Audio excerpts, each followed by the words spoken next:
Hi friend! Is there a way to quickly find materials that I use frequently? Yes, make it a favorite.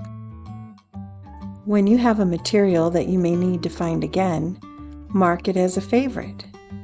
Then, when you need it, click the small heart in the top right corner.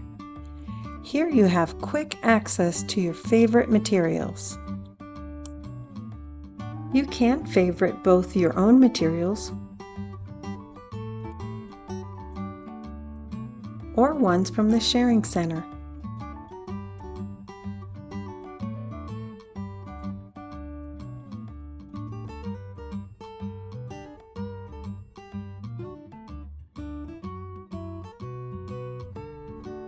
You can also find the favorite materials under the Your LessonPix tab, and then click Your Materials,